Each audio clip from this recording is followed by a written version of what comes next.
Hello, how are you?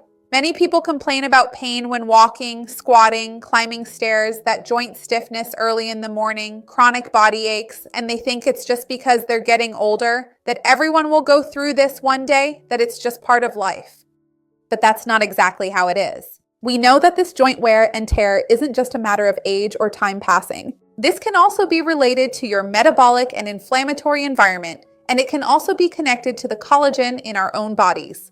Today, I'm going to tell you about a homemade, inexpensive, natural collagen that you're going to love and that many scientific studies have already discussed regarding its benefits. Stick around until the end because you won't want to miss this. Before we start, I want to ask you if you suffer from joint pain, leg pain, when you go to exercise, right? Even if it's just climbing stairs or walking a bit more, do you feel any pain? Write it for me down here in the comments. I'd love to see your comment. Remember to like the video because that's super important to me. And if you know someone who's suffering from this, share this video. Let's expand this chain of good together. We know that collagen is a structural protein in our body, right? And when we think about collagen, we think about cartilage, tendons, joints, ligaments. But collagen is also closely related to the skin, to the structure of the skin, the firmness of the skin, and even to our bones. And as the years go by, the renewal of collagen in our body can decrease. This is physiological, but it doesn't mean that everyone will have to go through this deprivation or that the body will stop producing collagen.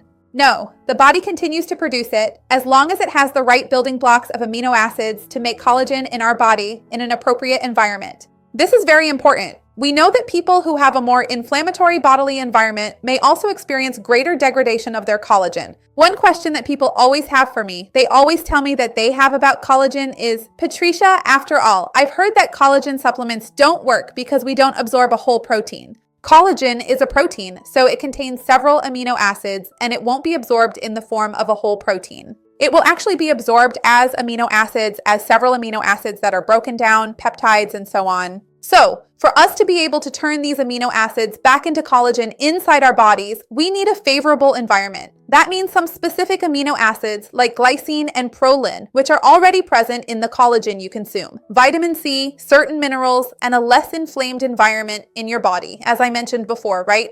People who suffer a lot from low-grade chronic inflammation have more difficulty producing and synthesizing collagen naturally in their bodies and in keeping that collagen functioning well. So let me tell you about some foods you can use, which are actually inexpensive and affordable, and that science has already shown can really help with your body's own collagen. These foods are naturally very rich in glycine and proline, and they provide the raw materials for you to build your own collagen.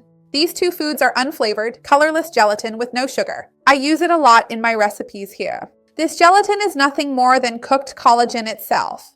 And bone broth. I already have a video here where I talk more about how to make broth with chicken feet, which is very simple. Although the process is a bit long because it spends a lot of time cooking under pressure on the stove, the process itself is simple. It's like making a soup, a broth, so it's very practical for you to do. And we know that chicken feet are extremely rich in glycine, proline, and nutrients, so we can extract all of that and produce more collagen in our bodies. They provide amino acids that are extremely useful, help with the structure of this connective tissue, and make a lot of sense as part of a balanced diet. So in addition to that, the ideal is that you consume foods rich in vitamin C together with gelatin or with this bone broth, as I mentioned. That's because vitamin C is one of the nutrients most closely related to our own collagen function and collagen production. I even have a video here on the channel talking about which foods are essential for our collagen, and foods rich in vitamin C are right at the top of our list. So I'll leave that video in the description as well. It's worth emphasizing that this issue of collagen loss, of your body losing its ability, or rather the decrease in its ability to produce collagen, isn't always related to age. We see many younger people, even those under 40, who complain about chronic pain because of this low-grade chronic inflammation in the body. We know that this inflammation accelerates cartilage wear, worsens pain, and reduces the body's ability to regenerate.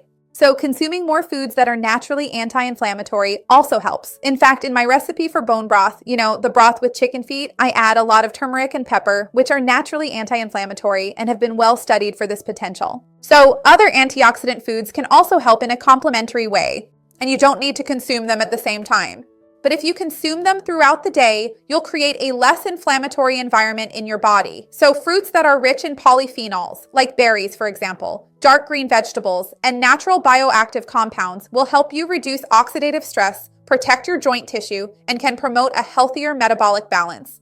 It's worth remembering that white sugar is a pro-inflammatory food, and we know that white sugar is closely linked to the breakdown of collagen in our bodies. So one thing you can start doing right away is trying to eliminate or reduce refined white sugar from your diet as much as possible. In addition, we know that diets that are generally low in protein can also contribute to the decrease of collagen in our bodies. When a person suffers from dysbiosis or intestinal inflammation, it impairs the absorption of necessary nutrients and can hinder the formation of our collagen. A sedentary lifestyle and that expectation of a miracle also get in the way in this regard. So remember that physical activity is essential. Without movement, it becomes very difficult for your collagen to remain functional because the tissue will lose some quality, the cartilage gets less nourishment, and stiffness can increase. So ideally, you should do some exercise, even if it's just light exercise or more stretching focused exercise, as that will also help with your collagen, hydration, and in short, with better functioning and mobility. If you're unsure whether you can do physical exercise, always talk to your doctor and your fitness professional in your city.